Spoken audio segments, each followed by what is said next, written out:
நேர்கள் அனைவருக்கும் இனிய வணக்கங்கள். மற்றொரு நிகழ்ச்சியினூடாக உங்கள் அனைவரையும் சந்திக்கிறதுக்கு நாங்கள் வந்திருக்கிறோம். அறமும் இன்பமும். அறமும் இன்பமும் அப்படின்னு சொல்லும் பொழுது அது இரண்டு மனித வாழ்வியலில் பின்னி பிணைஞ்சு காணப்படுற இரண்டு விடயங்கள். அறமும் இன்பமும் அப்படின்னு பேசினாலே அதில் நிறைய பலதரப்பட்ட விடயங்களை பற்றி நாங்கள் பேச முடியும். அந்த வகையில் இன்றைக்கு நாங்கள் பேச போகிற விடயம் அப்படின்னு என்ன சொல்லி பார்த்தீங்கன்னா, மானிட சேவையும் ஒழுக்க நெறியும். மனித வாழ்க்கையில் மானிட சேவை என்பதும் சரி, ஒழுக்க நெறி என்பதும் சரி, என்று இல்லாமல் போகிறதோ அன்று மனிதன் தனது மனிதத்தை இழக்கிறான் அப்படின்றது தான் உண்மையான விடயமாக இருக்கு. அறம் இல்லையேல் ஒழுக்கம் இல்லை, ஒழுக்கம் இல்லையேல் மானிட சேவை இல்லை, மானிட சேவை இல்லையேல் அங்கு மனிதம் இல்லை என்பது தான் உண்மையான வாசகமாக இருக்கு. வணக்கம் அம்மா. வணக்கம். இன்றைக்கி இந்த தொலைக்காட்சி கூடாக நான் ஆதி நேயர்களை சந்திப்பதில் மிக மகிழ்ச்சி அடைகிறேன். அத்தோடு இந்த உலகெங்கும் வாழும் எமது உறவுகளான தமிழர்களை அன்புடன் வரவேற்று உங்களை சந்திப்பதில் மிகுந்த மகிழ்ச்சி அடைகின்றேன். எல்லோருக்கும் அன்பான வணக்கம். அனைவருக்கும் ஒரு அன்னை போல தனது பாசத்தையும் சேவையையும் அனைவருக்காகவும் அள்ளி தந்து கொண்டிருக்கும் திருமதி யோகா பத்மநாதன் அவர்கள். அம்மா, இன்றைக்கு உங்களை சந்தித்ததில் ரொம்பவுமே சந்தோஷம். ஏண்டா வாழ்க்கையில் நாங்கள் நிறைய பேரை கடந்து போவோம், ஆனாலும் மக்களுக்கான சேவை அப்படின்ட்டு செய்கிறதுல ஒரு சிலரைத்தான் நாங்கள் சுட்டி காட்டக்கூடிய மாதிரி இருக்கும். அந்த வகையில் நீங்கள் மிகப்பெரிய பங்கு எங்களோட சமூகத்துக்காக செய்து கொண்டிருக்கிறீங்க. அந்த வகையில் உங்களை பற்றிய ஒரு சிறிய அறிமுகம் எங்களோட நேயர்களுக்காக. நல்ல சந்தோஷம். நான் என்னை பற்றி அறிமுகம் செய்கிறதில் என் பேர் யோகா பத்மநாதன். நான் வன்னி மாவட்டத்தில் குமுளமினி என்ற இடத்துல இருக்கிறேன். இந்த இடத்துல நான் இருக்கிறதுக்கு உங்களுக்கு இந்த தலையங்கத்துக்கு பொருத்தமாக நான் இல்லை இருக்கிறதுக்குரிய காரணத்தை நான் நிச்சயமாக சொல்ல வேணும்.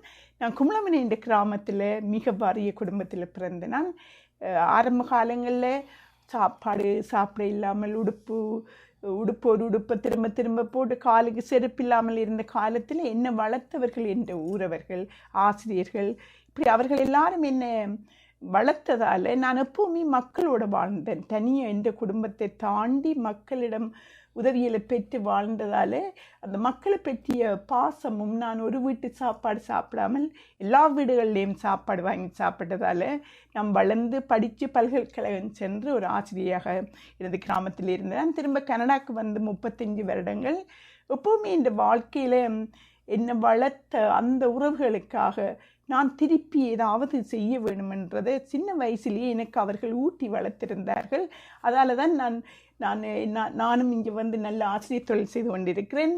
எனக்கு நிறைய படித்த கல்வியையும் அனுபவத்தையும் என்ற வாழ்க்கையில் நான் பெற்ற அந்த வளர்ந்து வந்த அந்த படிநிலை அனுபவங்களை நான் எல்லாரோடையும் பகிர்ந்து கொள்ளணும். என்ன மாதிரியான வறிய குழந்தைகள் எங்கெங்கெல்லாம் இருக்கிறார்களோ அவர்களை அடையாளம் கண்டு அவர்களை ஒரு உயர்ந்தவர்களாக ஆக்க வேண்டும் என்ற கொள்கையோடு நான் வாழ்ந்து கொண்டிருக்கிறேன். அந்த வகையில் தான் நான் நீங்கள் சொன்ன அழகான வசனம், மானிட சேவிய மகேசன் சேவை என்ற அந்த வசனத்தை நான் என் வாழ்க்கையில் உயிராக எடுத்துக்கொண்டேன். நிறைய நாங்கள் படிக்கிறோம், நிறைய புத்தகங்கள் எல்லாம் எங்களோட வாழ்க்கை முழுக்கலும் செலவழிக்கிறோம். ஆனால் என்னத்தை நாங்கள் ப்ராக்டிஸ் பண்ணுறோம் என்றுதான் நாங்கள் முக்கியமாக இருக்குது. எங்களோட தமிழ் மொழியிலே இல்லாத புத்தகங்கள் இல்லை, இல்லாத அறநெறி புத்தகங்கள் எத்தனையோ இருந்தாலும் என்னை பொறுத்தமில்லை ஒரு வசனத்தை எடுத்தாலே எங்களோட வாழ்க்கையை சிறப்பாக வாழ முடியும். நிறைய காலத்தை வீணாய்க்கொண்டு படித்து கொண்டு நாங்கள் இந்த பட்டங்கள் அறிஞர்கள் என்று சொல்லி நடைமுறை வாழ்க்கையில் பின்பற்றாமல் வாழ்றையில் அர்த்தம் இல்லை. ஸோ நான் ஒரு வசனத்தை தான் எடுத்தேன். நான் அந்த மானிட சேவிய மகேசன் சேவை என்று நான் காண்றது எல்லா வாழும் உயிர்களுக்குள் அந்த இறைவன் இருக்கிறார் என்றதை நான் முழுமையாக விசுவாசித்து அந்த அத்தனை உயிர்களும் மனிதர்கள் உட்பட அனைத்து வாழும் உயிர்களையும் அன்பு செய்ய வேணும் என்றது ஒரு கொள்கையோடு. என்ன அந்த அன்பு என்ற மக்கள் எனக்கு தந்து வளர்த்ததால் தான் நான் இன்றைக்கு நானும் சாப்பிட்டு என் குடும்பமும் சாப்பிட்டு இன்னொருத்தருக்கு சாப்பாடு கொடுக்கக்கூடியதாக இருக்குது. ஸோ அந்த எங்களுக்குள்ளே இருக்கிற அந்த நற்பண்புகளை நாங்கள் கண்டு இயற்கையோடு இயல்பாக அழகான வாழ்க்கையை வாழலாம் என்றதை நாம் பயிற்சி என்ற அனுபவத்தில் எடுத்து அந்த அனுபவத்தை மக்களோட பகிர்ந்து கொள்ளணும். சிறப்பாக குழந்தைகளோட நல்ல வித்துக்களை அவர்களுக்குள்ளே போட வேணும், நல்ல சமுதாயத்துக்கு உதவ வேணும் என்ற நோக்கத்தோடு நான் பயணித்து கொண்டிருக்கிறேன். நிச்சயமாம்மா, உங்களோட அறிமுகம் நிறைய பேருக்கு நிறைய விடயங்களை கற்றுக் கொடுக்கக்கூடிய மாதிரி தான் இருந்திருக்கு. ஏனென்றால் செய் நன்றி அப்படி என்ற வார்த்தைக்கு அர்த்தம் இன்றைய காலகட்டங்களில் அது மழுங்கி கொண்டு போகுது அப்படின்னு தான் சொல்லலாம். அது ஒரு சின்ன உதவியாக இருந்தாலும் சரி, இல்லாட்டி பெரிய உதவியாக இருந்தாலும் சரி, செய் நன்றி மறக்கக்கூடாது அப்படின்றது வள்ளுவன் வாக்கு. ஆனால் இன்றைய காலகட்டத்தில் அந்த வள்ளுவன் வாக்கையே நாங்கள் அடிக்கடி ஞாபகப்படுத்த வேண்டிய ஒரு நிர்பந்தத்தில் நாங்கள் எல்லாரும் இருக்கிறோம் அப்படின்ட்டு தான் சொல்லணும். அந்த வகையில் உலகில் இருக்கிற தமிழர்களை தமிழால் மட்டுமல்ல ஒழுக்கத்தாலையும் இணைக்க வேணும் அப்படின்றது உங்களுடைய குறிக்கோளாக இருக்குது. அதே நேரம் புலம்பெயர்ந்து வாழும் இந்த தமிழர்கள்ட்ட நீங்கள் எங்களோட கலாச்சாரத்தையும் பண்பாட்டையும் ஒழுக்க நெறிகளையும் எந்த வகையில் கொண்டு சேர்க்குறீங்க? நல்ல கேள்வி. நான் ஒரு தமிழ் ஆசிரியராக இந்த 28 வருஷங்களுக்கு மேலே இந்த கனடாவில் இருந்திருக்கிறேன். நான் டொரண்டோ டிஸ்ட்ரிக்ட் ஸ்கூல் போர்டில் விசேடத்தை உள்ள பிள்ளைகளோட வேலை செய்கிறேன். அதே நேரம் பகுதி நேரமாக நான் தமிழை சின்ன குழந்தைகளுக்கு 27 வருஷமாக தொடர்ச்சியாக கொடுத்திருக்கிறேன். அந்த என்ன சொன்னால் அந்த மொழி கூடாக நாங்கள் குழந்தைகளுக்கு கொடுக்க, பேச, எழுத, வாசிக்க கொடுப்பதன் மூலம் அந்த மொழியோடு சேர்ந்து எங்களோட தமிழ் பண்பாடுகள், எங்களுடைய கலாச்சாரங்கள் எல்லாத்தையும் கொடுக்கக்குள்ள அந்த குழந்தை முழுமையான ஒரு நல்ல குழந்தையாக வாழ்ந்து நல்ல பிரஜையாக தானும் வாழ்ந்து மற்றவர்களையும் வாழ வைக்க முடியும் என்பதை நான் கருத்தில் கொண்டு அதை தொடர்ந்து செய்த அந்த அனுபவம் எனக்கு இந்த நாட்டில், கனடா நாட்டில் என்னத்தை கொடுக்க வேணுமென்ற ஒரு அனுபவத்தை எனக்கு தந்தது. அந்த வகையில் நான் இங்கே கனடாவில் குழந்தைகளுக்கு வகுப்புகளை நாங்கள் செய்து கொண்டிருக்கிறோம். எந்த கட்டணமுமே நான் எடுத்துக்கொள்வதில்லை. 6 வருடங்களுக்கு மேலாக ஒவ்வொரு அறநெறி வகுப்புகள் நாங்கள் இந்த குழந்தைகளுக்கு பீஸ்லேண்ட் என்று சொல்கிற ஒரு அமைப்பை நாங்கள் இங்கே உருவாக்கி இருக்கிறோம். அமைதி பூமி என்று சொல்லி அந்த அமைதி பூமியில் நாங்கள் குழந்தைகளை எடுத்து 4 வயசுலேருந்து 14 வயசு வரை உள்ள பிள்ளைகளை எடுத்து அவர்களுக்கு எங்களுடைய தேவார திருவாசகங்களை நாங்கள் சொல்லி கொடுக்கறது, யோகாவை கற்பிக்கிறது, தியானம் கற்பிக்கிறது. அத்தோடு சேர்ந்து நல்ல பழக்க வழக்கங்கள் தான் எங்களுக்கு மிக முக்கியமாக. நாங்கள் அதில் இந்த பாடசாலைகளில் நான் வேலை செய்கிறேன். எல்லாமே இருந்தாலும் அந்த சமய ரீதியான ஒரு நல்ல ஒழுக்கங்களை அங்கே கற்பிப்பது இருக்குது, ஆனாலும் காணாதுன்றது என்ற கருத்து. அதை வெளியான குழந்தைகளுக்கு கட்டாயம் நாங்கள் கொடுத்து அவர்களை நெறிப்படுத்த வேண்டிய அவசியம் இருப்பதால் நாங்கள் அந்த வகுப்பை தொடங்கி இருக்கிறோம். அதுக்கு எங்களுக்கு அதாவது எந்த மதமும் சாராமல், எந்த குருவையும் சாராமல், பொதுவாக எங்களோட தமிழ் மொழியில் உள்ள மிகச்சிறந்த ஒரு புனித நூலாகிய திருக்குறள் புத்தகத்தை நாங்கள் அதுக்கு தெரிவு செய்து அதில் 1330 குறள் இருந்தாலும் குழந்தைகளுக்கு அது எல்லாம் படிக்க முடியாது. அதில் 162 குறளை எடுத்து செலக்ட் பண்ணி சின்ன குழந்தைகளுக்குரியதாக நாங்கள் எடுத்து இங்கிலீஷ் அண்ட் தமிழில் செய்திருக்கிறோம். இங்கே கனடாவில் வாழ்கிற குழந்தைகள் இலகுவாக தமிழையும் படிக்கக்கூடிய பிள்ளை தமிழில் வாசிக்கலாம், ஆங்கிலத்தில் படிக்கக்கூடிய பிள்ளை மிக எளிமையாகத்தான் அந்த புத்தகத்தை செய்திருக்கிறோம். அதை நாங்கள் கொடுத்து கொண்டிருக்கிறோம், குழந்தைகளுக்கு படிக்கிறோம்.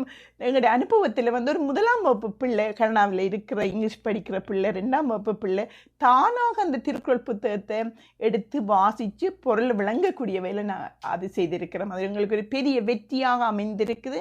நாங்கள் நடைமுறையில் அந்த பயிற்சியை கொடுத்து பார்த்து குழந்தைகள் மிக அற்புதமாக திருக்குறள் படிக்க கஷ்டம், பெரியாக்களே விளங்கல் என்று சொல்கிறது எங்களோட குழந்தைகள் அனுபவத்தில் நாங்கள் பார்க்குறோம். மிக இலகுவாக தாங்களே அந்த குறளை விளங்கப்படுத்தி நாங்கள் பாடமாக்க ஊக்குவிக்கிற குறளை விளங்கப்படுத்த வைக்கிறோம். அதால் அந்த குழந்தைகள் மத்தியில் திருக்குறள் குழந்தைகள் மயமாக்கப்படுது, அவர்கள் இலகுவாக பின்பற்ற வைக்கிறார்கள். அது ஒரு முக்கியமான பணியாக கனடாவில் செய்து கொண்டிருக்கிறோம். அதை விட பெண்களுக்கு நாங்கள் செய்கிறது மிக முக்கியமான ஒரு பணி. எனக்கு ஒரு விசேட தேவை உள்ள குழந்தை பிறந்த காலமாயிட்டா 95ஆம் ஆண்டு. அதைத் தொடர்ந்து நான் இந்த மாற்றுத்திறனாளிகள் இந்த அமைப்புகளோடு இணைந்து அதை இந்த முழு உயிராக இந்த குழந்தைக்காக நான் இந்த வாழ்க்கை அர்ப்பணித்திருக்கிறேன். நான் ஒரு புத்தகம் வெளியிட்டிருக்கிறேன், வாழ்வின் திருப்பம் என்று சீரியல் வெளியிட்டிருக்கிறேன். ஆக்களை இன்டர்வியூ பண்ணி எப்படி ஒரு ஒரு மாற்றுத்திறனாளியான ஒரு ஆள் இந்த வாழ்க்கையை எப்படி நாங்கள் வழி மாற்றலாம், எப்படி நாங்கள் அவைகளுக்கு கைட் பண்ணலாம், எப்படி அவைகளுக்கு அந்த வாழ்க்கையை ஏற்றுக்கொள்ள பண்ணலாம் என்று நீண்ட காலமாக ஆல்மோஸ்ட் 30 வருஷ அனுபவம் இந்த கனடாவில். அந்த வேலை எங்களோட அமைப்பில் பெண்கள் அமைப்பு நாங்கள் உருவாக்கி இருக்கிறோம். இந்த உலக ஒழுக்கநெறி கழகத்தில் அந்த பெண்கள் அதில் இருக்கிறவர்கள் என்று சொன்னால் நிச்சயமாக விசேடத்தை உள்ள குழந்தைகளின் தாய்மார் அதில் இருக்கிறார்கள். இளம் வயசில் கணவன் இழந்த பெண்கள் எங்களோட கலாச்சாரத்தில் சில பேர் ஒதுக்கப்பட்டு சில பேர் வெளியால் வேற பயப்பட்டு இருக்கிற அந்த நேரம் அந்த இளம் சகோதரிகளை நாங்கள் கூப்பிட்டு எல்லாரும் மாதிரி நீங்களும் வாழலாம் என்று சொல்லி அவர்களை நாங்கள் இதில் இணைச்சிருக்கிறோம். இன்னும் குடும்பத்தில் வாழ்ந்தாலும் எத்தனையோ பெண்கள் அன்பு இல்லாமல் வாழ்கிறார்கள். குழந்தைகளுக்காக, கணவனுக்காக, குடும்பத்துக்காக அவர்கள் வாழைக்குள்ளே தங்களை பார்க்காமல் தங்களுக்கென்று நேரம் ஒதுக்காமல் இருக்கிறதால அவர்களால் மிக சிறப்பாக எழுச்சியாக தங்களோட வாழ்க்கையை கொண்டு நடத்த முடியாமல் இருக்கு, மனநோய்க்கு உட்படுறார்கள். நாங்கள் எங்களோட சகோதரிகளை கூப்பிட்டு எங்களுக்குள்ளே இருக்கிற சக்திகளை காட்டி நாங்கள் ஆரென்று புரிய வச்சு அவர்களை கிடைச்ச வாழ்க்கையை ஏற்று சந்தோஷமாக வாழ தானும் வாழ்ந்து தன் குடும்பத்தையும் வாழ வைக்க பெண்களுக்கு நாங்கள் அவர்களை வழிகாட்டுகிறோம். இங்கே பெரிய கவுன்சிலிங் பெரிய எல்லாம் புத்தகங்களை ஒன்றுமே இல்லை. நாங்கள் வி ஹாக் ஈச் அதர்ஸ். நாங்கள் ஒரு ஆளை கட்டி அணைத்து நாங்கள் அவர்களை அன்பு செய்கிறோம். அவர்கள் சொல்கிறத நாங்கள் கேட்கிறோம். இது ஒரு மாதத்தில் ஒரு நாள் ப்ரோக்ராம் இல்லை. நாங்கள் 6 வருஷமாக இந்த பீஸ்லேண்டில் ஒரு ஜூம் கிளாஸஸை தொடங்கி நாங்கள் ஒவ்வொரு நாளும் நாங்கள் அதை செய்வோம். ஒவ்வொரு நாளும் 8 மணிலேருந்து 9 மணி வரை அதில் நாங்கள் தியானங்கள் எல்லாம் செய்து பெண்களுக்கு கதைச்சு பெண்களுக்கு ஒரு மனதில் உள்ள கருத்துக்களை பகிர்ந்து கொள்ள நாங்கள் ஒரு வாய்ப்பை ஒவ்வொரு நாளும் கொடுக்குறோம். அது ஒரு பெரிய வெற்றி எங்களுக்கு கழிச்சு கொண்டிருக்குது. எத்தனையோ பெண்கள் மன உளைச்சலில் இருந்தவர்கள், எத்தனையோ பெண்கள் வாழ்க்கையை வெறுத்தவர்கள் எல்லாம் மிக இலகுவாக தங்களோட வாழ்க்கையை ஏற்று எங்களோட வாழ்க்கையை ஒவ்வொரு நாளும் கொண்டாடக்கூடியவர்களாக நாங்கள் மாறி இருக்கிறோம். எங்களை சுற்றியுள்ள கணவனோ மாமியோமா எந்த மாற்றமும் எங்களுக்கு செய்யாமல் எங்களோட வாழ்க்கையில் கிடைச்ச வாழ்க்கையை ஏற்று வாழக்கூடிய ஒரு தன்மையை நாங்கள் எங்களோட பெண்கள் மத்தியில் இருக்கிறோம். மிக உற்சாகமாக மிக சந்தோஷமாக நாங்கள் சகோதரிகள் சேர்ந்த ஒரு குடும்பமாக இருக்கிறோம். அது பெரிய மாற்றத்தை இங்கே செய்து கொண்டிருக்கிறது. எங்களுக்கு மிகுந்த மகிழ்ச்சி. அதில் நாங்கள் இப்போ நினைக்கிறோம் எங்களால் எவ்வளவோ இன்னும் வேலைகளை செய்ய முடியும் என்றதை நாங்கள் இருக்கிறோம். இதை விட இன்னும் ஒரு மிக மிக சிறப்பானது, நாங்கள் 6 வருஷமாக ஒவ்வொரு நாளுமே இந்த கோவிட் வந்த நேரம் தொடங்கினது எங்களோட பீஸ்லேண்டில் ஜூம் கிளாஸஸ். என்ன வீட்டுக்கு எல்லாருமே இருந்த நேரம் ஏர்லி மார்னிங் 3:45 அதாவது பிரம்ம முகூர்த்தத்தில் நாங்கள் அந்த ஜூமை திறந்த நாங்கள் ஒவ்வொரு நாளும் இன்று வர டுடே ஆல்சோ நான் இன்றைக்கு ஏர்லி மார்னிங் அதை திறந்து நான் 3:45 இருந்து 7:45 வரைக்கும் அந்த ஜூம் நடக்கும். அதில் வேறு எல்லா நாடுகள்லேயும் இருக்கிற முதியவர்கள், வெளியால் போக மாட்டாதவர்கள், நோய்வாய்ப்பட்டவர்கள், தனியே இருக்கிற எல்லாருமே அந்த ஜூமில் அந்த நித்திரை வராமல் இருக்கிறவர்கள் எல்லாரும் அந்த ஜூமுக்கு வருவினம். நாங்கள் தியானங்கள் செய்வோம். அம்மாவை மனம் விட்டு எல்லாம் அவர்களுக்கு விரும்பின தேவார திருவாசகங்கள் எல்லாம் பாடி அதை விட எல்லாரும் இருந்து கதைப்பினம் எல்லாம் முடிய அதை விட சின்ன சின்ன யோகா கொடுக்கிறது. அவர்களுக்கு என்ன தேவையோ அந்த இதையும் ஒவ்வொரு நாளும் செய்வோம். இதில் நோ பிரேக். எனக்கு தெரியாது இப்படி எங்கே நடக்குதுண்டு. எங்களோட அம்மாவை எங்களோட வாழ்கிற ஐயாவை வயது போனவர்கள் எல்லாரும் என்னைச்சட்டிக்க ஹாப்பியாக தங்களுக்கும் வாழ்வு இருக்குது, தங்களால் வாழ முடியும் என்று வீட்டுக்கு இருந்தபடியே தங்களை உணர்ந்து தாங்கள் ஆரண்டு உணர்ந்து மரணத்துக்கு பயப்படாமல் நோய்க்கு பயப்படாமல் அவர்கள் எல்லா வாழ்க்கையை ஏற்று கேள்வியில் இருக்கும் அம்மாவைக்கு டெய்லி கதைப்போம். ஸோ அவர்களை கைட் பண்ணி அவர்களை அன்பு செய்து எங்களுக்கெல்லாம் 100 அம்மாவை இருக்கணும், 100 ஐயாவை இருக்கணும். ஒரு பிக் ஃபேமிலி, நாங்கள் பெரிய குடும்பம் தான். நாங்கள் யாரும் வேறு எரிஞ்ச பார்க்குறீங்க. அதான் சீக்ரெட் ஆஃப் அவர் சக்ஸஸ். நாங்கள் எல்லாரும் ஒரே குடும்பமாக பெண்கள் இணைஞ்சிருக்கிறோம், முதியவர்கள் இணைஞ்சிருக்கிறோம். வெறுமனே காய் சொல்லிட்டு போகிறதில்ல. நாங்கள் டைம் எடுத்து அவர்களோட பேசி அவர்களுக்கு என்ன தேவை என்று கருதி நாங்கள் இங்கே கனடாவில் செய்து கொண்டிருக்கிறது எங்களுக்கு பெரிய சந்தோஷம். எல்லாத்தையும் விட உச்சமாக இந்த குழந்தைகள், விசேட தேவையுள்ள குழந்தைகளோட வாழ்கிற பெண்களின் வாழ்க்கை மிகவும் அதை அனுபவித்து எனக்கும் தெரியும், எல்லாருக்கும் தெரியும். It's not easy. ஆனால் அவர்களை நாங்கள் அரவணைத்து அவர்களை கைட் பண்ணி அவர்களுக்கு அன்பு செய்து எங்களோட வீடுகளெல்லாம் அந்த குழந்தைகளோட அவர்கள் எல்லாம் விளையாட நாங்கள் சொந்தமாக எந்த வீடை நான் ஓப்பன் பண்ணி இருக்கிறேன். அவர்கள் சொல்லுவாங்க, அம்மா வீட்டை வார ஒரு உணர்வண்டு அந்த வயலில் அந்த பெண்களுக்கு எல்லா இடம் அவர்கள் போயிலா குழந்தைகளோட. So we accepted as a way they are. அவைகள் இருக்கிற மாதிரி நாங்கள் ஏற்று அவர்களை அன்பு செய்து அந்த பெண்களை நாங்கள் நல்ல உற்சாகமாக வாழ வச்சு கொண்டிருக்கிறது எங்களுக்கு மிகுந்த மகிழ்ச்சியை தெரியுது. இப்படி எல்லாருக்கும் பொதுவாகவே நாங்கள் எங்களால் முடிஞ்ச வர இதுக்கெல்லாம் ஒரு சில காசு நாங்கள் செலவழிக்கிறோம் இல்லை. We just enjoying. அன்பு செய்கிறோம், அரவணைக்கிறோம், இருந்து கதைக்கு இடத்தை கொடுக்குறோம், அவ்வளவுதான்.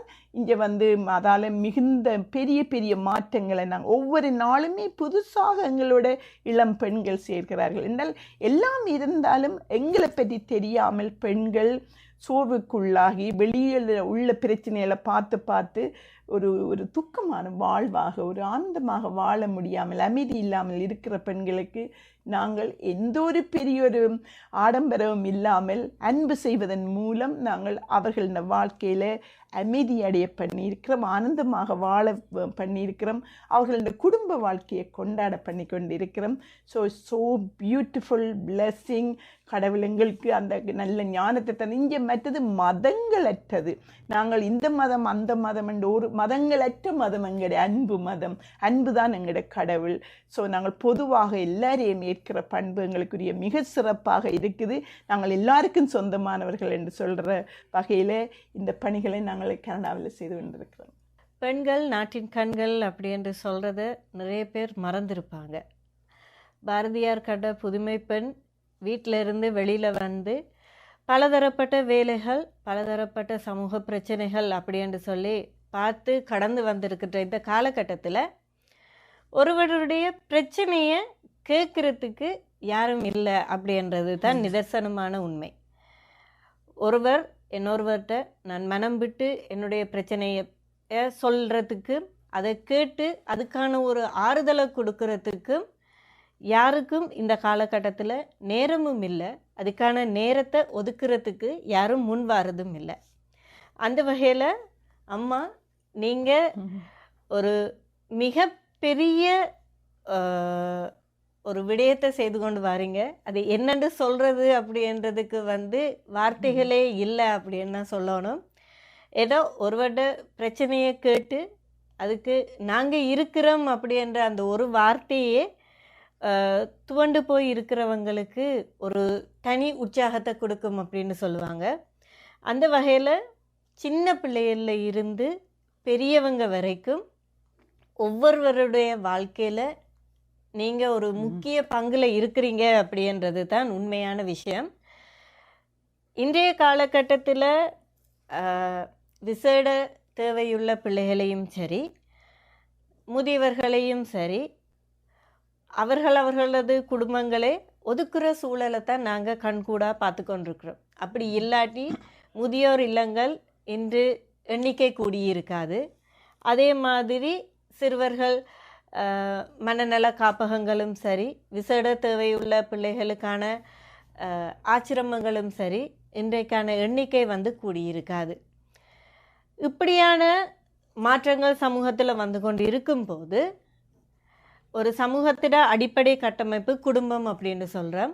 அந்த குடும்பத்தில் விசேட தேவையுள்ள பிள்ளைகளுக்கும் சரி, முதியவர்களுக்கும் சரி, அவர்களுடைய பங்களிப்பு குடும்பத்துக்கு எப்படி இருக்கும், குடும்பத்தால் அவர்களது வாழ்க்கையில் ஏற்பட போகிற மாற்றங்களுக்கு ஒரு குடும்பம் எந்த வகையில் உந்துகோலாக இருக்கலாம் அப்படின்னு நீங்கள் நினைக்கிறீங்க? அழகான கேள்வி கேட்டீங்கம்மா. நான் என்ன சொல்லலாம் என்று சொன்னால், இந்த குழந்தைகள், மாற்றுத்திறனாளி குழந்தைகள் அல்லது அவர்கள் பெற்றோர்கள், இங்கே கேட்ட மாதிரி முதியோர்கள், இவர்கள் எல்லாம் நாங்கள் ஒரே கேள்விதான் எங்களோட பீஸ்லேண்டில் நாங்கள் சோ மெனி இயர்ஸாக நாங்கள் முயற்சி செய்கிறோம் அறியறதுக்கு, நாங்கள் என்று சொல்லி ஹூ ஆம் ஐ. இதை பற்றி எல்லா ஞானிகளும் எல்லா மதங்களும் எல்லாருமே சொல்லி இருக்கணும், பொதுவாகவே சொல்லி இருக்கணும் நாங்கள் ஆரண்டு. உண்மையாகவே இந்த கேள்விக்குரிய விடையை நாங்கள் சரியாக அறிந்தமாக இருந்தால், இங்கே நீங்கள் சொன்ன அந்த கேட்டகரி என்று ஒன்றும் இல்லை, முதியவர்கள் என்று ஒன்றும் இல்லை, விசேட தேவை உள்ள பிள்ளைகள் என்று இல்லை, அல்லது கணவன் இழந்த எல்லாருமே இந்த பிரபஞ்சத்தால் படைக்கப்பட்ட உயிரினங்கள் அத்தனையும் ஈக்குவலாகத்தான் சரியான ஒரு சமநிலையிலாம் படைக்கப்பட்டிருக்குது. நாங்கள் தான் அப்படி பார்க்குறோம், பிரித்து பார்க்குறோம். அதாவது வெளியால் உள்ள உடம்பு தோற்றத்தை வச்சு கொண்டு இவர் மாற்றுத்திறனாளி, இவர் முதியவர், இவர் இளமையானவர், இவர் வடிவானவர், இவர் வடிவில்லாதவர், சோ மெனி கேட்டகரியை நாங்கள் பிரிக்கிறோம். உண்மையாக இப்பிரபஞ்சம் எங்களை படைக்கக்குள்ள எங்களுக்குள்ளே அத்தனை உயிரினங்கள்லேயும் இருக்கிறது அந்த பிரபஞ்ச சக்தி. அதை நீங்கள் என்ன பேர் வேணுமென்றாலும் சொல்லலாம். எல்லாருக்குள்ளேயும் அந்த இறை சக்தி உள்ள உயிரினங்களாகத்தான் நாங்கள் படைக்கப்பட்டிருக்கிறோம். அது சின்ன எறும்பாக இருக்கலாம், பெரிய முற்றம் துறந்த ஞானியாக இருக்கலாம், எல்லாருக்குள்ளேயும் இருக்கிற அந்த தெய்வீக சக்தி ஒன்றுதான். நாங்கள் அந்த பொருள் தான். இப்போ எங்களை பற்றி தெரியாமல் இருக்கிறபடியாத்தான் நாங்கள் அதே நோக்கத்தில் மற்ற உயிரினங்களையும் பார்க்குறோம். இது நாங்கள் எங்களை பற்றி, இப்போ நான் என்னை பற்றி நான் அறிஞ்சதால் தான் நான் இந்த வாழ்க்கையை கொண்டாடினேன். அதாவது நான் என்னை பற்றி அறிஞ்சேன் என்று சொன்னால், நான் ஆறிலையும் தங்கி இருக்க வேண்டிய எந்த அவசியம் இல்லை என்றால், என்னக்குள்ளே எப்படி ஒரு ஆலம் வித்துக்குள்ளே அந்த பெரிய மரம் விருட்சமாக வார சக்திகள் அவ்வளவும் அந்த சின்ன வித்துக்கு இருந்தால் அந்த விருட்சம் வந்தது. சேம் திங், என்னக்குள்ளே நான் பிறக்கேக்கு என்னக்குள்ளே நான் வாழக்கூடிய சகல நற்குணங்களும் நற்பண்புகளும் தெய்வீக குணங்களும் உள்ள ஒரு அம்சமாகத்தான் என்னை படைச்சிருக்கிறார். எங்களுக்கு வெளியால் ஏஐயை பற்றி தெரியும், எல்லாம் தெரியும், சோசியல் மீடியா பற்றி தெரியும், படிப்பை பற்றி தெரியும், வெளியால் தெரியும், எங்களை பற்றி தெரியாது. we don't know who we are. நாங்கள் ஆரென்று தெரியாது. அதால் நாங்கள் பிச்சு எடுக்கிறோம். எங்கள்கிட்ட ஓஷன் ஆஃப் லவ், ஒரு இந்த அளவிட முடியாத அன்பு எங்களுக்குள்ளே இருக்க நாங்கள் எடுத்து கொடுக்க வேண்டியவர்கள். நாங்கள் என்ன செய்கிறோம் என்றால், எங்களுக்குள்ளே இருக்கிறது எங்களுக்கு தெரியாமல் இருக்கிறதால நாங்கள் பிச்சைக்காரராக புருஷன் என்னை அன்பு செய்ய வேணும், மாமி அம்மா அன்பு செய்ய வேணும், குழந்தைகள் செய்ய வேணும், அப்படி கையை நீட்டுறமே, தாங்கோ என்ன மரியாதை செய்யுங்கொண்டு கேட்குறோம், அன்பு செய்யுங்கொண்டு கேட்குறோம், சந்தோஷத்தை தாங்கொண்டு கேட்குறோம். அதாவது எங்களை பற்றி தெரியல. அந்த நாங்கள் என்ன மற்ற வீட்டுக்கு எதிர்பார்க்குறோமோ அதை நாங்கள் எங்களுக்கு கொடுக்கணும். ஒரு தடவை என்ன ஒரு லேடிஸ் மீட்டிங்கில் சொல்லிச்சுன்னா, உங்களுக்கு பிடிச்ச பெண்ணை பற்றி பேசுங்கன்னு சொல்லிச்சுன்னா, உங்களோட வாழ்க்கையில் நான் என்னை பற்றி தான் பேசினான். என்ன நான் என்னக்குள்ளே பார்க்குறதால நான் தான் குரு, எனக்கு நான் தான் கடவுள், எனக்கு எல்லாம் என்னக்குள்ளே இருக்கு அந்த சக்திகள். ஸோ என்ன பார்க்குறையில் எனக்கு இன்னொரு ஆள் பெருசாக தெரியலைன்னா நான் முழுமையடைஞ்ச ஒரு பொருள், அதே பொருள் தான் மற்ற ஆளும்.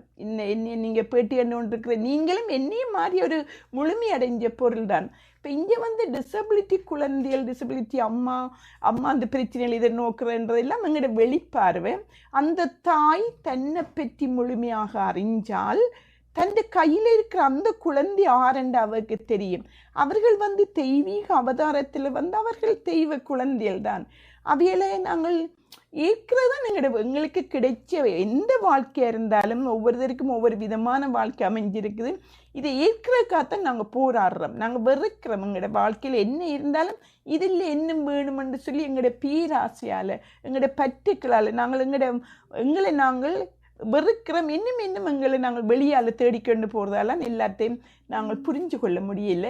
எங்களை பற்றி நாங்கள் புரிஞ்சு கொள்ளேக்க ஒரு விசேட தேவை உள்ள தாய் தன்னை புரிஞ்சு கொண்டால், தன்னிலை அன்பு செய்தால் அவ எல்லாம் சில வேளை வெரி ரேர் நினைக்கிறேன்.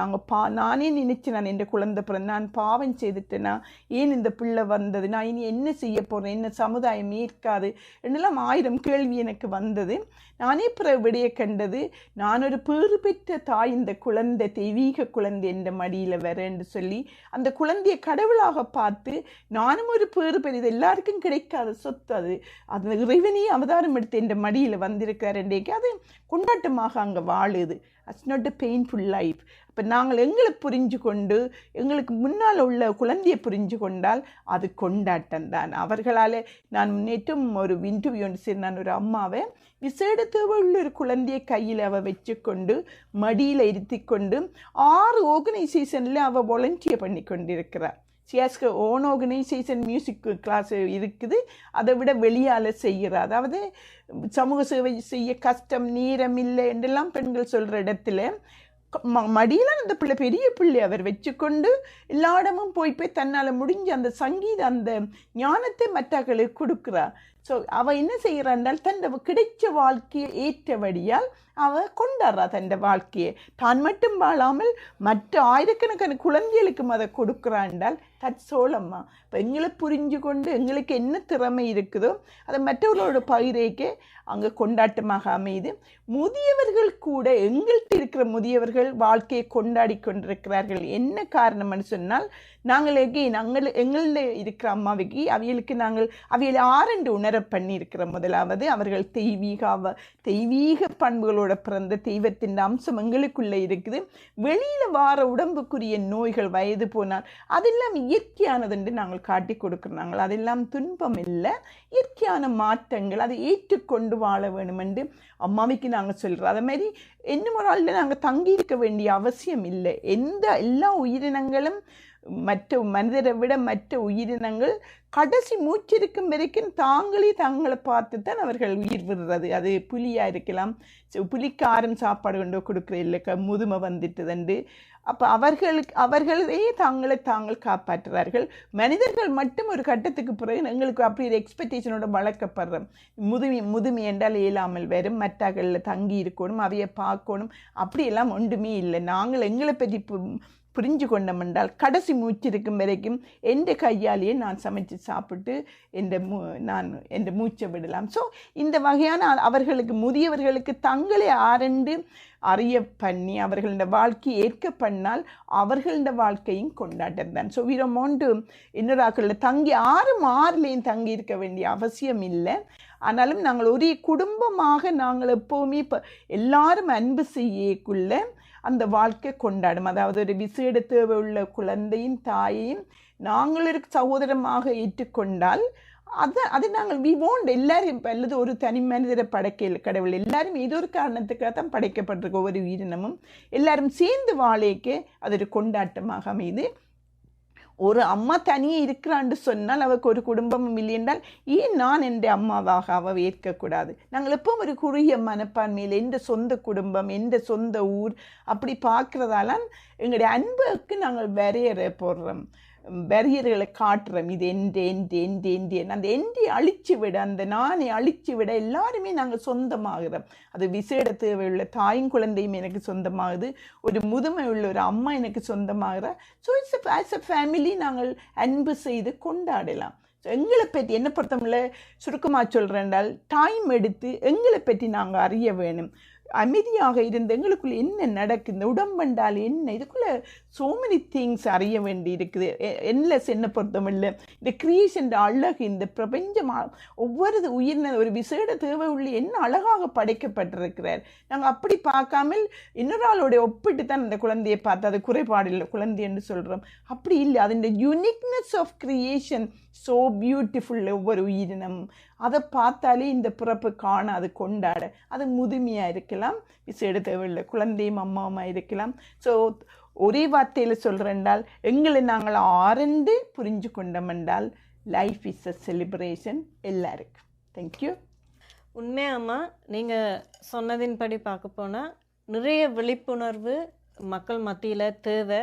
அதுவும் ஒரு சமூகத்தில் அடிப்படை அழகான குடும்பத்தில் முக்கியமாக அந்த விழிப்புணர்வு அப்படின்ற வித்து வந்தால்தான் அது சமூகத்தில் ஒரு பெரிய விருட்சமாக வரும் அப்படின்றது நீங்கள் சொன்ன விடயங்களில் இருந்தே எல்லாருக்குமே தெரிஞ்சிருக்கு.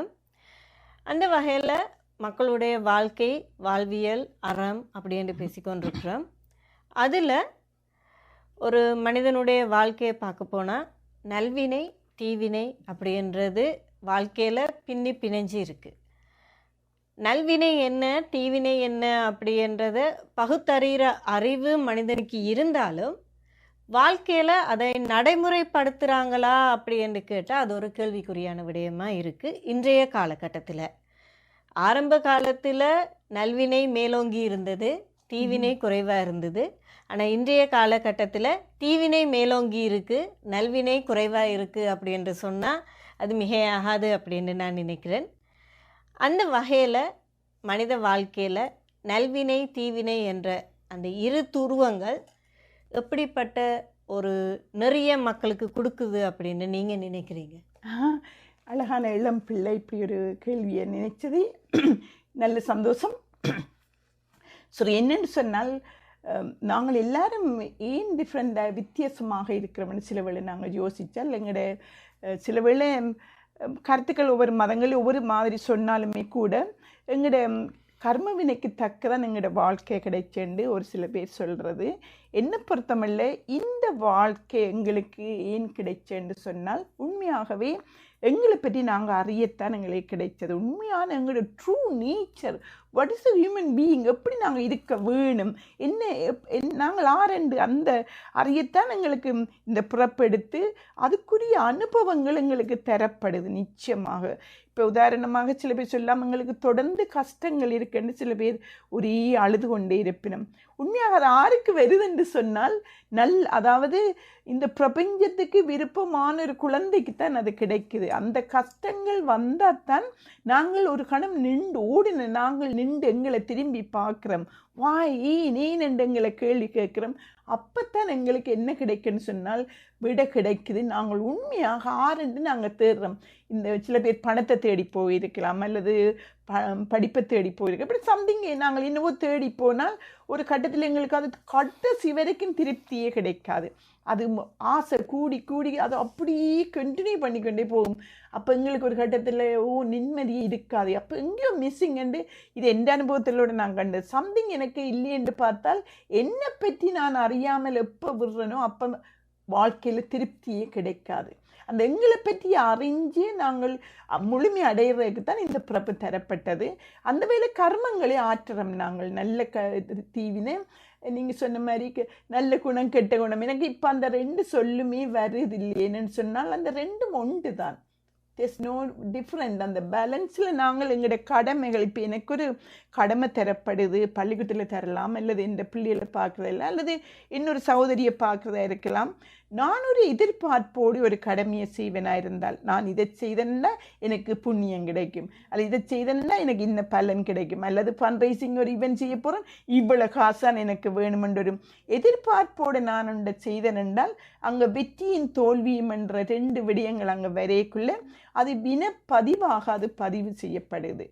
நாங்கள் ஒரு எதிர்பார்ப்போடு செய்யக்குள்ள எப்போ நாங்கள் ஒரு எதிர்பார்ப்பு இல்லாமல் எங்களுக்கு கிடைச்ச கடமைகளை இறைவனால் இந்த பிரபஞ்சத்தால் தரப்பட்டதென்று முழுமையான விழிப்புணர்வோடு நாங்கள் அந்த கடமையை செய்வோமாக இருந்தால் எதிர்பார்ப்பு இல்லாமல் அங்கே நல்வினை தீவினைக்கென்ற இடமே இருக்காது. அது என்ன, அது இறை பணி என்று சொல்லலாம், எங்களுக்கு தரப்பட்ட கடமை என்று சொல்லலாம். இப்போ நாங்கள் அந்த எங்களுக்கு தரப்படுற பணிகளை விருப்பு வெறுப்பு இல்லாமல், எதிர்பார்ப்பு இல்லாமல், பற்று இல்லாமல் அதை முழுமையான கடுமையாக செய்வோமாயிருந்தால் அங்கே பதிவுகள் எதுவுமே இருக்காது.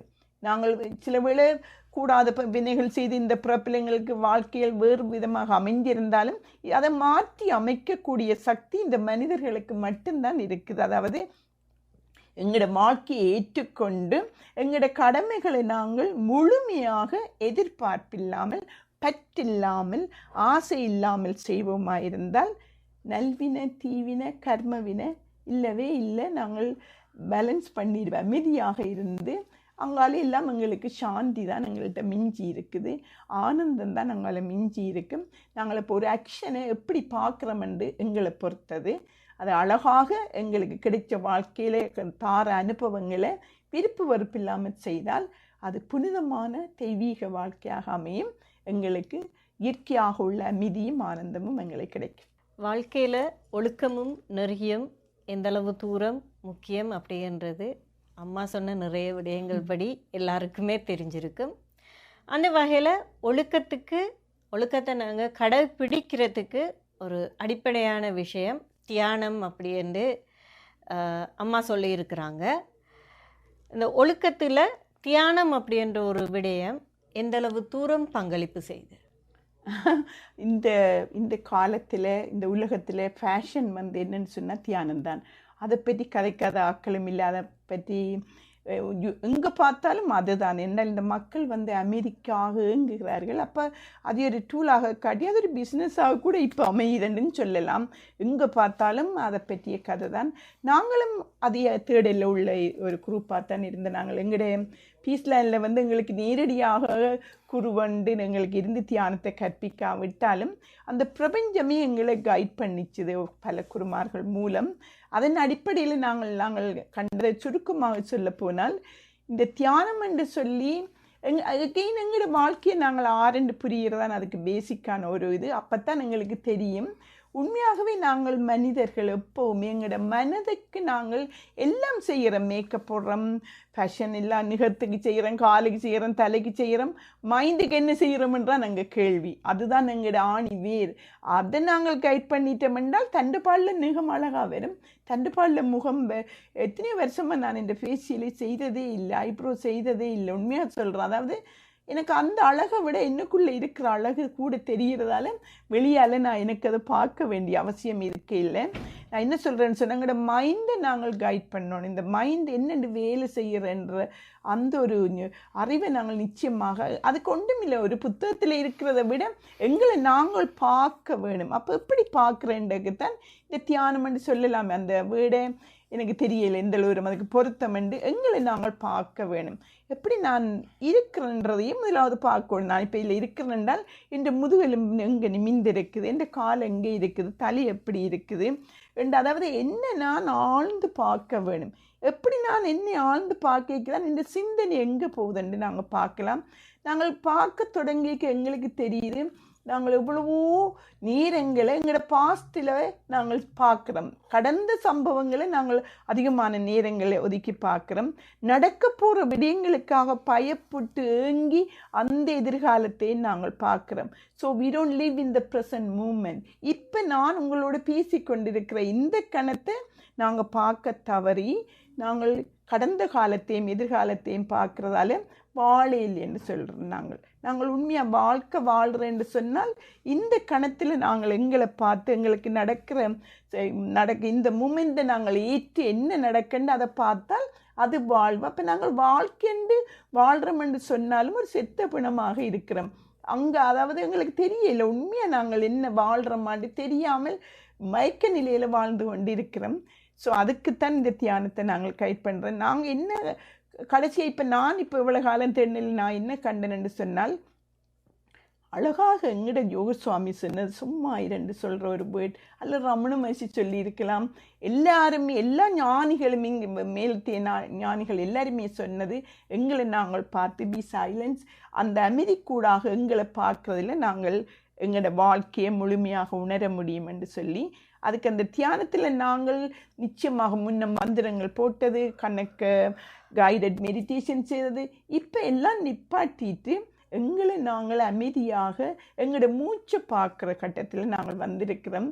இந்த மூச்சு எங்களுக்குள்ளே இயற்கையாகவே இருக்கிற அந்த மூச்சு கூடாக நாங்கள் பார்க்கக்குள்ளே எங்கள் இந்த அமைதி எங்களுக்கு தானாக தெரியுது. எப்போ எங்களோட மனம் தேவையில்லாத எண்ணங்களை நாங்கள் உருவாகி கொண்டிருக்கிறோம் கடந்த காலத்தை பற்றியும் இது அதுக்கு சாப்பிட்றதும் அதன் கூட எனர்ஜியை வீணாக்குறோம். நாங்கள் எண்ணங்களை உருவாக்குறோம், தேவையில்லாத கற்பனைகளை செய்கிறோம். உண்மையாக அப்படி அந்த எண்ணங்கள் பொய்யா எண்ணங்களை நாங்கள் கிரியேட் பண்ணித்தான் நாங்கள் துன்பத்துக்கு உள்ளாக்குறோம். இப்படி நடக்கலாம் அப்படி நடக்கலாம்னு. ஸோ அதெல்லாம் பொய், அதெல்லாம் மாறக்கூடியதுன்னு நாங்கள் அறிஞ்சோம்னு சொன்னால் இந்த ப்ரெசன்ட் மூமெண்ட்டில் இருந்தோம்னா உண்மையாக கொஞ்சம் சாப்பாடு சாப்பிட்டு நாங்கள் எனர்ஜெட்டிக்காக நிறைய எங்களால் சக்தியோடு நிறைய வேலைகளெல்லாம் எங்களால் செய்ய முடியும். ஸோ நாங்கள் இந்த தியானத்தில் மூச்சை பார்த்து கொண்டு இருந்து நாங்கள் இப்போ கொஞ்ச நாள் அதுக்கு இன்னும் நாங்கள் ஒரு படி கூட போய் ஒரு மூச்சுக்கும் இன்னொரு மூச்சுக்கும் வெளிமூச்சுக்கும் உள்மூச்சுக்கும் இடையில உள்ள இடைவெளியை பார்க்க சொல்லி கிட்டடியில் அந்த பிரபஞ்சமே எனக்கு சொல்லி தந்தது.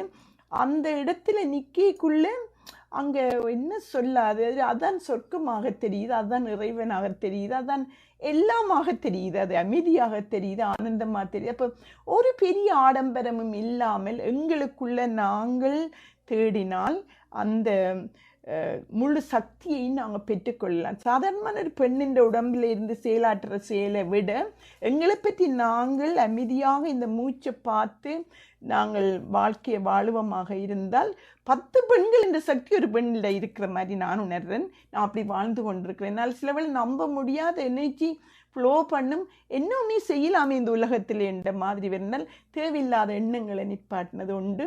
மற்ற ஒரு எதிர்பார்ப்பும் இல்லாதது ப்ரெசன்ட் மூமெண்ட்டில் என்ன தியானம்ன்றது ஒரு கொஞ்ச நேரம் ஒரு இடத்துல இருந்து கண்ணை மூடிக்கொண்டு சம்திங் இருந்துட்டு எழும்பிட்டு போகிறதில்ல. தியானம் 24 மணித்தியாலமும் என்ன செய்தாலும் அதை முழுமையாக விழிப்புணர்வோடு நாங்கள் அதை பார்க்கறது, அவ்வளவுதான். அங்கே வேறு ஒன்றுமே செய்ய வேண்டிய அவசியம் இல்லை.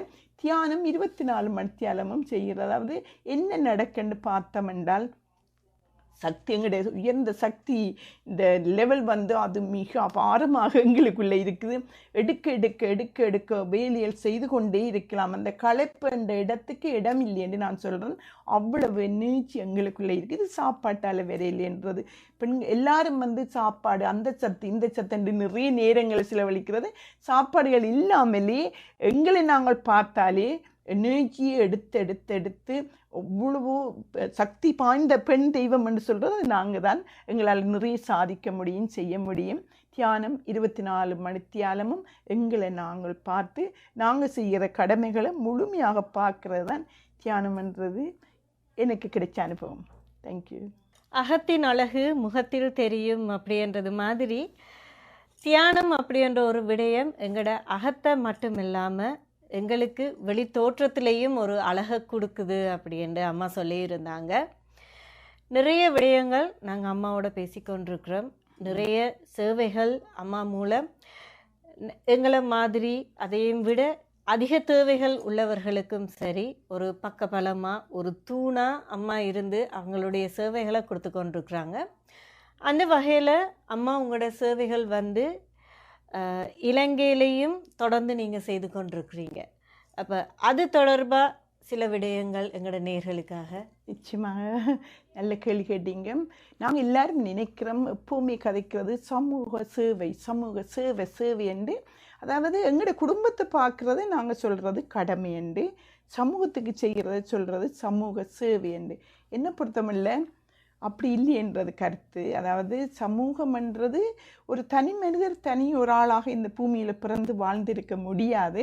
ஸோ நாங்கள் எப்படி எங்களோட குடும்பத்தை மட்டும் கடமை அவையில் பார்க்கணும், அம்மா அப்பா அப்படி வளர்க்கப்படுறது. நாங்கள் எங்களோட குடும்பத்துக்கு கடமை செய்யணுமெண்டு வெளியாலே நாங்கள் எல்லாம் உதாரணம் என்ன படிப்பிச்சிருப்பினோம். ஆசிரியர்கள், பஸ் டிரைவர் எனக்கு உதவி செய்திருப்பார், தபால்காரர் எனக்கு தபால், இப்படி சமூகத்தில் எல்லாருக்கும் நாங்கள் கடமைப்பட்டு இருக்கிறோம். எல்லாரும் சேர்ந்து தான் நான் இன்றைக்கு 63 வருஷம் இந்த பூமியில் வாழ்ந்து கொண்டு இருக்கிறேன்னு சொன்னால், நான் வளர்ந்த பிறகு நான் கடன்பட்டிருக்கிறேன் இந்த சமூகத்திட்ட. உணவாக, உடியாக, பொருளாக, வைத்திய சேவையாக, so many ways, நட்பாக நாங்கள் என்ன செய்யணுமெண்டா ஒரு அதுக்கு படித்து முடிஞ்சு எங்களோட எனர்ஜி எங்களுக்கு எல்லாம் உணர்ந்த பிறகு திருப்பி அந்த கடமையை எப்படி எந்த குடும்பத்துக்கு நான் செய்யணுமென்று வளர்க்கப்பட்டனோ அதே மாதிரி அந்த சமூகத்துக்கு நான் திருப்பி கொடுக்க வேணும். நான் 63 வருஷம் வாழ்ந்தேன், 63 வருஷம் கடன் பட்டிருக்கிறேன். நான் அதுவும் என்னை பொறுத்தவரை என்ன மாதிரி ஏழையான குழந்தைகள் இன்னும் கடமைப்பட்டிருக்கிறேன். பாவங்களுக்குள்ள மகா பாவம் நன்றி மறப்பது பிள்ளை. நீங்கள் ஏற்கனவே சொன்னீங்க. அப்போ அந்த கடமையை அந்த நன்றி உணர்வை நாங்கள் எங்களோட சமூகத்துக்கு கொடுக்கணுமெண்டு நான் எப்போ கனடாவுக்கு வந்தேனோ அப்போலேருந்து அங்கே நாங்கள் இங்கே வாழ்ந்தாலும் எங்களோட மண்ணை நோக்கி எங்களோட மக்களை நோக்கிய வண்ணம் தான் நாங்கள் வாழ்ந்து கொண்டிருக்கிறோம். அந்த வேளையில் நாங்கள் தொடர்ச்சியான பல அமைப்புகளோடு சேர்ந்து அங்கே பணிகள் செய்தாலும் இது எங்களோட உலக ஒழுக்க நெறிக்கூடாக விசேஷமாக என்ன செய்கிறோம் என்றால், நான் போராட்ட காலத்தில் போராட்டம் முடிஞ்ச உடனேயுமே நான் அங்கே போனான் எங்களோட மக்களை பார்க்க. எல்லாருமே போய் எல்லாரும் கட்டணம் விழுந்து விடிஞ்சென்று பார்த்துருக்கலாம், உயிர் இழந்தது பார்த்துருக்கலாம். என்னவோ அந்த பிரபஞ்சம் எனக்கு காட்டினது நல்ல ஒழுக்கங்கள் அங்கே ஆழ புதைஞ்சிருந்ததை நான் பார்த்தேன். அதாவது அந்த போர் சூழ்நிலைக்கு பிறகு மக்கள் இந்த மனமாற்றம் இருந்தது. உதாரணம், எங்களுடைய கிராமம் அழகான கிராமத்தில் நாங்கள் போனால் அந்த அன்புக்காகவே போவோம். எங்களை பார்த்து அவர்கள் வெறுக்க தொடங்கினார்கள். அவர்கள் நாள் மனதில் வெறுப்பு, கோபம், அந்த பாதிப்பு, அந்த துன்பத்தின் பாதிப்பு நான் அசந்து என்னடா என்ன இந்த அன்பு எங்கே போச்சுது, அரவணைச்ச கைகள் எங்கே போச்சுன்ற எங்கிட்டு நான் நினச்சேன். எனக்கு உணர்த்தப்பட்டது நல்ல ஒழுக்கங்களை திருப்பி அங்கே கொண்டு வரணுமென்றதுக்காகத்தான் நாங்கள் அதை செய்ய தொடங்கினாங்கள். அந்த வேலை ஆரம்பத்தில் முல்லைத்தீவில் நாங்கள் மாவட்ட கிராமங்களில் இருந்த வறிய குழந்தைகளை எடுத்து இந்த ஒழுக்க நெறியை நாங்கள் கொடுத்து பார்த்து நாங்கள் சத்யசாய் சேவா நிறுவனத்துக்கூடாக கொடுக்கைக்குள்ளே அன்பிலீவபிள் 10 வருஷமாக நாங்கள் அது செய்தது. அந்த குழந்தைகள் என்ன நினைச்சு நாங்கள் செய்தோம். ஒரு தடவை வித்துக்கள் புத்தகம் கூட அங்கே வெளியிட்டது. அந்த குழந்தையில் எழுத சொன்னது அவை இந்த மனதில் இருந்த துன்பங்களை எழுத சொல்லி அம்மா அன்பை பற்றி எழுதுண்டு குழந்தைகள்கிட்ட சொன்னது. அந்த பாட்டுக்களை அந்த இதையெல்லாம் சேர்த்து புத்தகமாக எழுதின மட்டுமில்லை, அதில் நல்ல கவிதைகளை எடுத்து நாங்கள் அங்குள்ள குழந்தைகளை பாட வச்சு சிறுவர் பாடல்களாக செய்தது. நல்ல ஒழுக்கங்களை அப்படி படிப்பிச்சு கொண்டு வந்த நேரம் அந்த குழந்தைகள் தாங்கள் மட்டும் வாழாமல் எல்லாருக்கும் சமுதாயத்தையே உதவி செய்யக்கூடிய நல்ல குழந்தைகளாக கண்டு நாங்கள் மிகுந்த மகிழ்ச்சி அடைஞ்சு அந்த நல்லொழுக்கத்தை நாங்கள் இன்னும் வேறையாக்களுக்கு கொடுக்கணும். அடுத்த கட்டமாக அறநெறிக்கூடாக நாங்கள் அறநெறி பாடசாலைகளுக்கு அதை செய்தோம். நாங்கள் ஏற்கனவே செய்த இங்கே கனடாவில் செய்த திருக்குறள் புத்தகத்தை தான் நாங்கள் பாவிக்கிறோம். அதை விட கைடு எங்களுக்கு இல்லை. அதை விட தமிழோடு சேர்ந்த எல்லாரும் தமிழை நேசிக்கிற அத்தனை ஆத்மாக்களுக்கும் தெரியும் எவ்வளோ முக்கியம் திருக்குறள் எங்களோட உயிரான கைடண்டு. நாங்கள் அதுக்கு பேரை வச்சிருக்கிறோம் உயர்வுக்கு ஒரு குறள் திருக்குறள். ஒரு குறளை எனக்கு எப்படி ஒரு வசனம் தான் என் வாழ்க்கையில் மானிட சேவையே மகேசன் சேவை 4 சொற்களை நான் முழுமையாக பின்பற்றிக்க நான் என்ன தேடினோ இந்த வாழ்க்கையில் எனக்கு அமைதி கிடைச்சிருக்குது. ஸோ இந்த உயர்வுக்கு ஒரு குறளை நாங்கள் முழுமையாக எடுத்து அன்பிலார் எல்லாம் தமக்குரியர் அன்புடையர் என்பும் உரிய பிறர்க்கண்டு சும்மா உதாரணத்துக்கு சொன்னேன். எனக்கு அந்த குறள் பிடிக்கும். ஒரு குறளை எடுத்து முழுமையாக ஒரு குழந்தை வாழுமா இருந்தால் அது சிறப்பு தான். நாங்கள் மற்ற நல்ல குணங்கள் எல்லாம் தண்டை பாடல வரும். ஸோ அந்த புத்தகத்தை எடுத்து நாங்கள் அறநெறிக்கூடாக இலங்கை முழுவதும் செய்து நாங்கள் அதுக்கு அடுத்த கட்டமாக நாங்கள் பாடசாலை மத்தியில் குழந்தைகளுக்கு இதை கொடுக்கணும். நாங்கள் இப்போ எங்கே பார்த்தாலும் உங்களை எல்லாருக்கும் தெரியும் எல்லாம் போர்கள் நடக்குது, மக்கள் துன்பத்தில் இருக்கிறோம், தாய் கொள்கிற ஸோ மெனி திங்ஸ் எல்லாம் நடக்க எந்த மனம் அந்த நேரம் நான் பார்த்து நினைக்கிறது நாங்கள் தவறு செய்துட்டோம்னு தான் நான் நினைக்கிறேன். நான் அந்த குற்றம் செய்த பிள்ளைகளையும் யாரையுமே எப்போவும் நினைச்சே இல்லை. சுற்றி வர இருந்த ஆக்கள் நல்லா கைட் பண்ண இல்லை, நல்ல அறநெறிய பிள்ளைகளை சொல்லிக் கொடுக்க இல்லைன்னு தான் நான் பார்க்குறது. அந்த வேலை இப்போ நாங்கள் செய்கிறது திருக்குறள் புத்தகத்தை நாங்கள் 25,000 புத்தகங்கள் இலங்கை முழுவதும் டீச்சர்ஸுக்கு பிரிண்ட் பண்ணி கொடுத்துருக்கிறோம். எங்கே செய்கிறோம் என்று சொன்னால் எல்லா இடமும் செய்கிறோம். தமிழ் பேசும் பிரதேசங்களில் மலையகத்தில் இத்தனை இடங்களில் செய்கிறோம். மன்னார் மாவட்டத்தில் செய்கிறோம், மட்டக்களப்பு மாவட்டம், வவுனியா மாவட்டம் இன்னும் நாங்கள் முயற்சி செய்து கொண்டிருக்கிறோம். எல்லா இடமும் கொடுக்குறதுக்கு என்ன கொடுக்குறோம்னா குழந்தையின் கையில் புத்தகம் இருக்கணும்ன்றது எங்களோட விருப்பம். அதில் ஒரு குறள் அந்த குழந்தையின் வாழ்க்கையில் அது அனுபவத்தில் கொண்டு வர வேணும் என்ற நோக்கத்தோடு நாங்கள் செயல்படுறோம். பாடமாக்குறது இல்லை, எங்களோட குழந்தைகள்கிட்ட பெற்ற அனுபவத்தில் எங்களோட குழந்தைகளையே முன்னுதாரணமாக வச்சு கனடாவில் உள்ள பிள்ளைகளை நாங்கள் நான் இப்போ அண்மையில் 2 வீக்ஸுக்கு முதல் அங்கே போனால் நான் கட்டன், கண்டி, மன்னார் எல்லா இடமும் போய் வகுப்படுத்தினான். எங்களோட பிள்ளைகளோட அனுபவத்தை வச்சு தான் செய்து இன்னும் நாங்கள் ஒரு யூடியூப் சேனல் ஓப்பன் பண்ணியிருக்கிறோம். அந்த திருக்குறளில் சொல்லப்பட்ட அந்த கருத்தை வச்சு பாட்டுக்களாக நாங்கள் செய்திருக்கிறோம். என்ற மதிப்புக்கும் அன்புக்கும் உரிய குரு என்ன கனடாவில் வளர்த்தவர் சுப்பிரமணியன் சிவதாஸ் ஐயா. அவரே அந்த பாட்டுக்களை எழுதி அவரே மூலம் எழுதி ஆச்சரியப்பட வகையில் நல்லொழுக்கங்களை அதுக்குள்ளால நாங்கள் மிக இலகுவாக கொடுக்குறோம். இன்னும் குழந்தை சிறுவர்களுக்கு மிக சின்ன பிள்ளைகளுக்கு மிக எளிய தமிழில் மிக இலகுவான மியூசிக்கில் நாங்கள் பாட்டுக்கள் எழுதி இருக்கிறோம். இது எல்லாம் அங்கே கொடுத்து செய்து கொண்டிருக்கிறோம். இதுதான் எங்களோட பெரிய ஒரு என்ன சொல்ல அந்த பிரபஞ்சம் எங்கள்ட தெரிவு செய்ததுக்கு நாங்கள் நன்றி. இது நாங்கள் தனியே செய்யலை, எங்களோட பெண்கள் அமைப்பு அத்தனை பேரும் இதில் உற்சாகமாக நாங்கள் ஈடுபட்டு கொண்டிருக்கிறோம். இது ஒரு பெரிய வேலை திட்டமாக செய்கிறோம். சின்ன குழந்தையிலேருந்து எகெயின் கனடா மெத்தன் அங்கேயும் பால் கொடுப்போம். நாங்கள் முன்பள்ளி மாணவர்களுக்கு ஒவ்வொரு நாளும் பால் கொடுப்போம். சில இடங்களில் அந்த குழந்தையில இருந்து எங்களோட பெண்கள் கணவனை இழந்த பெண்களை நாங்கள் பார்க்குறோம். அதே மாதிரி முதியவர்களுக்கு அங்கே ஒரு அமைப்பு இருக்குது, அணைக்கும் கரங்களை நாங்கள் ஒரு கிராமத்தை எடுத்து அதிலே அவர்களுக்கு ஒவ்வொரு பருவத்துக்கு நாங்கள் எங்களால் முடிஞ்ச ஒரு 1500 ரூபா காசு கொடுப்போம். 11 வருஷமாக செய்கிறோம். நீங்கள் எல்லாம் என்ன பார்த்துருக்கலாம், மேபி இந்த சாரியோட நீங்கள் பார்க்கலாம். நான் அப்பன் சொல்கிறாள், நான் தோசை சொல்கிறாள்.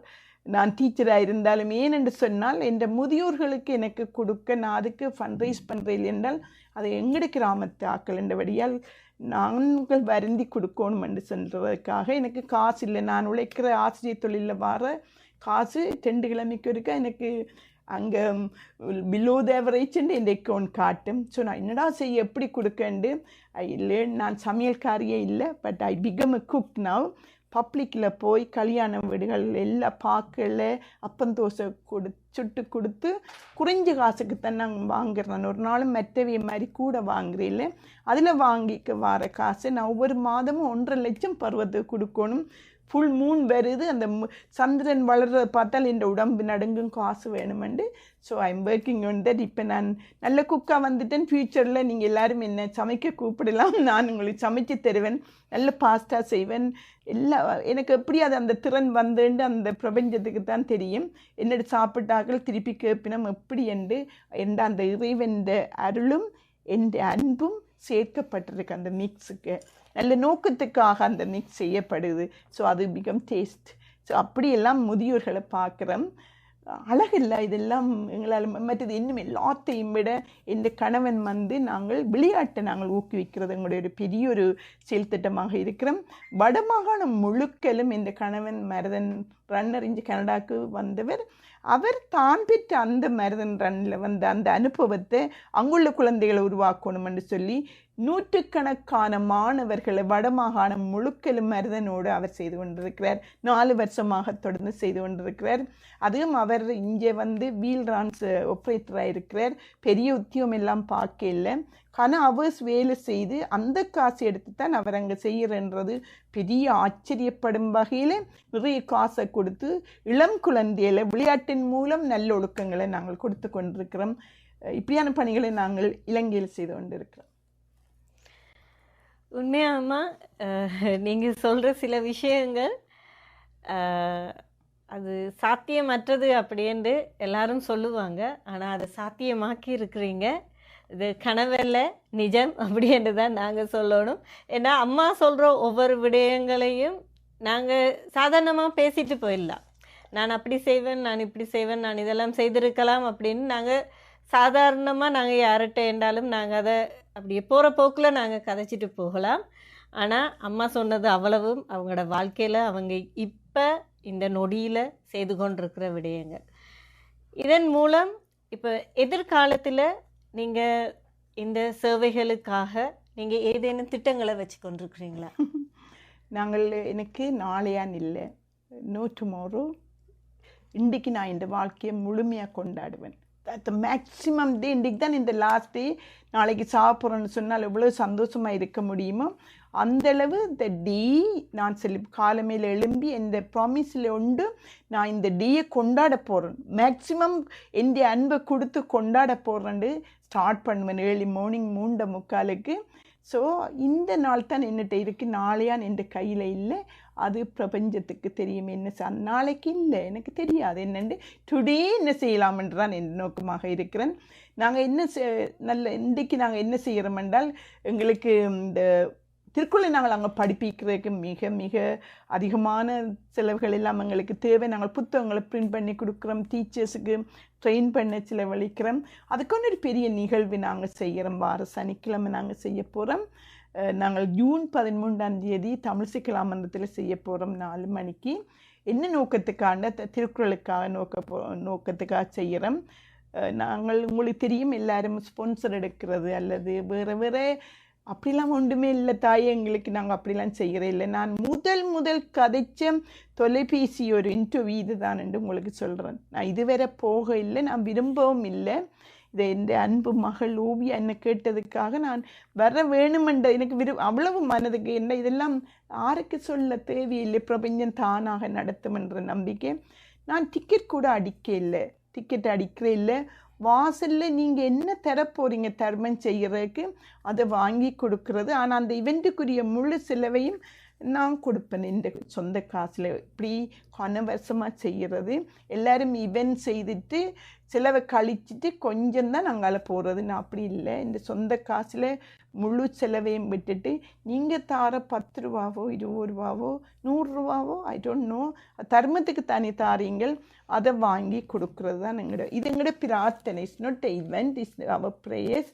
நான் சொல்கிறேன் யாகத்தில் பங்கிடுங்கன்னு சொல்கிறேன். நான் கோயில்களுக்கெல்லாம் நான் அப்படியெல்லாம் அந்த ஈடுபாடுகள் எல்லாம் தேவை. பட் என்ன பொறுத்தமில்லை, பக்கத்தில் உள்ள ஒரு உயிருக்கு பால் ஊற்றுறதான் விருப்பம், பக்கத்தில் இருக்கிற உயிருக்கு சாப்பாட்டை கொடுக்குறதான் விருப்பம், பக்கத்தில் இருக்கிற உயிருக்கு உடுப்பில்லைன்னா உடுப்பை கொடுக்குறது, அங்கால போய் கொடுக்கணுமென்ற அவசியம் இல்லை என்று உணர்றது. ஸோ இந்த சாட்டர்டே இஸ் ஸோ பியூட்டிஃபுல். எங்களோட லேடிஸ் கன அமைப்புகள் எங்களோட இணைஞ்சிருக்கிறோம். எல்லாருமே நாங்கள் இங்கே எங்களோட அமைப்பில் தலைவரும் இல்லை, பொருளாளரும் இல்லை, செயலாளரும் இல்லை, சம்திங் இல்லை. பிரபஞ்சம் கைட் பண்ணுது. நாங்கள் ஈக்குவலாக எல்லாரும் கடமைகளை எடுத்து செய்கிறது தான் எங்களோட பியூட்டி. அந்த ஈவெண்ட்டுக்கு நாங்களே தான் சமைப்போம். பலகாரம் எல்லாம் நாங்கள் சுட்டிருக்கிறோம். புட்டு அவிச்சு நான் இந்த முறை கறியல் செய்ய போகிறேன்னு எல்லாருக்கும் கொடுக்காண்டே சாப்பாடு சொவியோல் குக் எல்லாம் ஃப்ரீ ஃபுட். எங்கள்கிட்ட வாரவர்கள் தெய்வாடியவர்கள் என்று நாங்கள் நினைக்கிறோம். நாங்கள் கடவுளால் தெரிவு செய்யப்பட்ட வாரவர்களை நாங்கள் கடவுளாக வணங்கி அவர்களுக்கு பிரசாதம் மாதிரி நாங்கள் சமைச்ச சாப்பாடுகளை கொடுத்து அவையே தார அந்த தானத்தை வாங்கி அங்குள்ள குழந்தைகளை கொடுக்குற அந்த அற்புதமான பணியில், புண்ணிய பணியில் நீங்களும் எங்களோட இணைய வேணும். சிலவில் எங்கள்கிட்ட வரையில்லாதுன்னு சொன்னாலும் நீங்கள் எங்களோட தொடர்பு கொண்டு எங்களுடைய இந்த நற்செயல் திட்டத்துக்கு நீங்கள் எங்களோட இணைஞ்சு கொள்ளலாம். இது ஒரு புனிதமான பணி. ஆஸ் எ மதர்ஸ், எங்களை மாதிரி தாய்மார்கள் பிள்ளைகளை வளர்க்க நீங்கள் படிக்கடிக்கும் பரவாயில்ல நல்லவனாயிரன்னு சொல்லி வளர்க்குறோம். அதே மாதிரி அங்கேயும் நல்ல குழந்தைகளை என்ன பொறுத்தமில்லை. நான் கனடாவுக்கு இவ்வளோ காலம் வாழ்ந்தது பணம் இல்லை, என்னட்ட இருந்தது. என் படிப்பு எனக்கு உதவி செய்தேன் எனக்கு சொல்ல தெரியாது. இந்த அன்பு தான் என்னை வாழ வச்சேன்னு நான் சொல்லுவேன். இந்த ஒரு பண்பை நான் முழுமையாக பின்பற்றினதால் நானும் வாழ்ந்து இந்த தேவைகளையும் பூர்த்தி செய்து மற்றவர்களோட தேவையும் பூர்த்தி செய்ய அந்த அன்பைத்தான் நான் ஆயுதமாக பயன்படுத்துகிறேன். ஸோ இந்த பண்பு பிள்ளைகளுக்கு கொடுத்துருவோம். எல்லாரும் படித்து பெரிய பதவியில் வாரண்டில்லை. நல்ல குணமுள்ள குழந்தை எந்த காலத்துலேயும் எந்த சிச்சுவேஷன்லேயும் அது சந்தோஷமாக வாழும். அந்த பண்பு தங்களுக்குள்ளே இருக்கு. திருக்குறள் ஒரு கைட் தான் ஆரம்பத்துக்கு. அதில் உள்ள சொல்லப்பட்டது எல்லாம் ஏற்கனவே எங்களுக்குள்ளே இருக்குது. அத்தனை குறளும் எங்களுக்குள்ளே இது படைக்கப்பட்டிருக்குது. அதை பார்க்க வைக்கிறதான் எங்களோட நோக்கம். அப்படி என்ன அந்த குழந்தைகள் ஜெனரேஷனாக நல்ல சந்தோஷமாக அமைதியாக வாழும் என்ற நம்பிக்கை எங்களோட புனித பணியில் நீங்களும் ஒருவராக இணைய வேணும் என்று அன்பாக கேட்குறோமே. நன்றி. இந்த பிரபஞ்சத்தினுடைய அடிப்படை அன்பு. அன்பு எல்லா உயிருக்கும் தேவை. மனிதன் மட்டும்தான் அன்பு செலுத்தணும் அப்படின்னு இல்லை. மனிதன் ஒரு பிராணியை கூட அன்பு செலுத்தலாம், ஒரு மரத்தை கூட அன்பு செலுத்தலாம். அதே மாதிரி நிறைய அறிஞர்கள் சொன்னாங்க, இடத்துக்கு இடம் மரம் வளர்ப்போம், அந்த மரம் வளர்க்குறது நாட்டுக்கு நல்லம் அப்படின்ட்டு. அதே மாதிரி மனிதனுக்கு மனிதன் அன்பை வளர்க்க வேணும், அன்பை பகிர்ந்து கொள்ள வேணும். அந்த அன்பு, அந்த அன்பினால் வர உறவுகள், அந்த உறவுகளால் வர சமூகம், அந்த சமூகத்தால் எங்களுக்கு கிடைக்கிற இந்த பிரபஞ்சம் அப்படின்றது அன்பினால் நிறைந்த ஒரு அழகான உலகமாக இருக்கும் அப்படின்றது அம்மாட ஒரு ஆணித்தனமான நம்பிக்கை அப்படின்னு தான் இந்த நேரத்தில் சொல்லணும். மனிதனுக்கு மனிதன் நிறைய வேறுபாடுகள் இருக்குது. இனம், மதம், மொழி, சாதி அப்படி என்று சொல்லி நிறைய விடயங்களால் மனிதன் ஒவ்வொருவர்கிட்ட இருந்து வேறுபட்டு இருக்கிற இந்த காலகட்டத்தில் கூட அன்பு என்ற ஒரு ஆயுதம் எல்லாரையும் ஒன்றாக இணைக்கும் அப்படின்ட்டு தான் சொல்லணும். அதே மாதிரி அன்பால் இந்த உலகை ஆளணும் அப்படின்றது தான் அம்மாவோட ஒரு பேராசையாக இருக்குது அப்படின்றது இந்த நேரத்தில் நான் சொல்கிறதுக்கு ரொம்பவுமே சந்தோஷப்படுறேன். அதே நேரம் அம்மாவோட இந்த பணி தொடர்ந்து நடக்க போகுது. இந்த சந்தர்ப்பத்தில் நாங்களும், அதாவது ஆதி டிவி மூலம் நாங்கள் எல்லாருமே அம்மாவோட இந்த நேரத்தில் இணைஞ்சிருக்கிறத நினச்சி இன்னும் பெருமையாகவும் இருக்குது, சந்தோஷமாகவும் இருக்குது. அம்மா, உங்களுக்கு இன்னொரு சந்தர்ப்பம் கிடைச்சா நீங்கள் உங்களோட நேரத்தை ஒதுக்கி எங்களோட எங்களோட இணைஞ்சு இந்த அன்பின் மூலம் இந்த உலகத்தை என்னென்று நெறிப்படுத்தலாம். அன்பு அப்படின்ற ஒரு அடிப்படையான விடயம் ஒரு மனித வாழ்க்கையில் எப்படியெல்லாம் இருக்கும் அது தேவை அப்படின்றத இன்னொரு சந்தர்ப்பத்தில் நீங்கள் எங்களுக்கு கட்டாயம் வந்து சொல்லித்தரணும் அப்படின்ட்டு ஆதி டிவி மூலம் நானும் உங்கள்கிட்ட கேட்டுக்கொள்கிறேன்.